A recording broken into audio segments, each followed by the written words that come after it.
It's Greg Otten here with MaritimeGardening.com. Today in this episode I'm going to show you how I prepare garden beds in the fall. A lot of people do all their preparation work in the spring. For me, that doesn't make a lot of sense. It's much easier to do it in the fall. It's cool, you're not sweating to death, there's no black flies, etc., etc. You can put relatively fresh manure or relatively strong manures right on, because you're not planting directly into them. They're going to sit all winter and break down further. So I find it much easier to do it that way. So that's what we're going to do. I got a bed here. It's got a few things growing in it. We're going to take them out and put the manure down and replace the mulch. This is the homey gardening tool that I talked about so much in the podcast. This is my old one. I have a new one that I lost. This one's not yet been lost. Anyway, it's handy for doing stuff like this. I find it to be the best gardening tool there is. So all I'm doing here is just getting these beets out of here.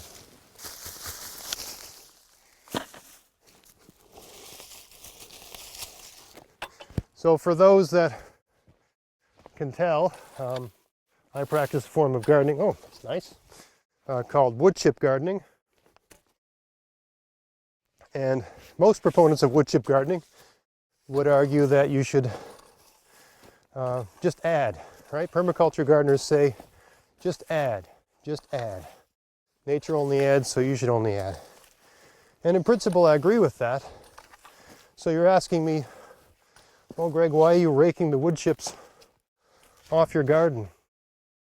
And the reason is that, in my experience, things break down so slowly here where we are, Zone 5, that if I were to put manure on top of these wood chips, they would just mainly serve to pull the nitrogen out of the manure.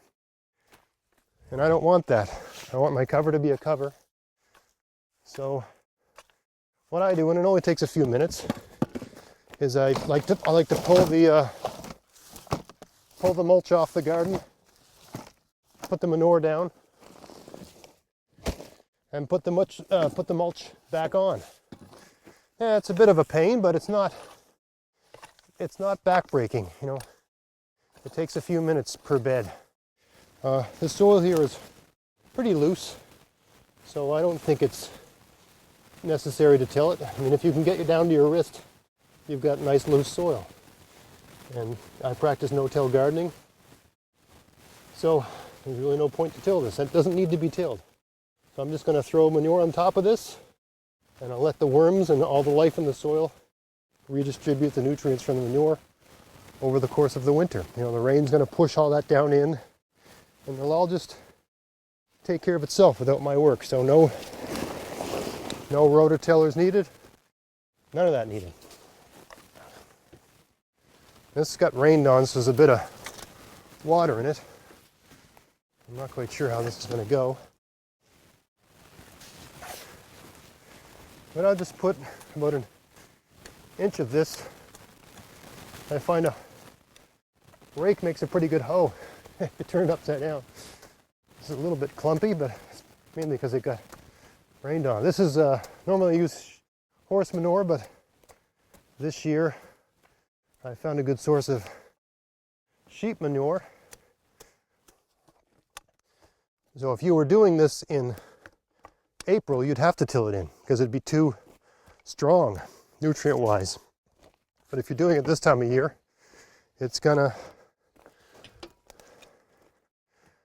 break down enough that it'll be totally fine.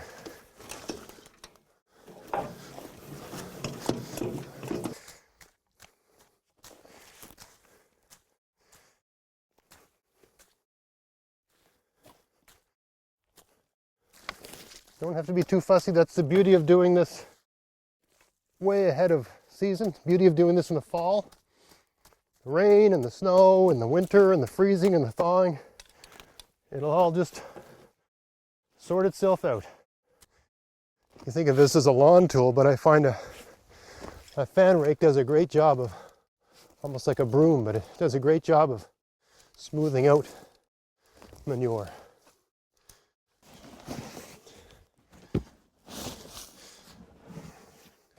fan rake again is better because it tends to just move it along the top, whereas the garden rake will dig up and pick things up. So there, that's ready for next spring. Nothing left to do. That's it. Okay, so that's it. Preparing a garden bed in the fall for the following spring. Thank you for watching. Subscribe, share, like us on Facebook.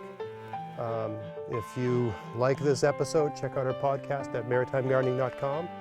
And until next time, get out there and get at it.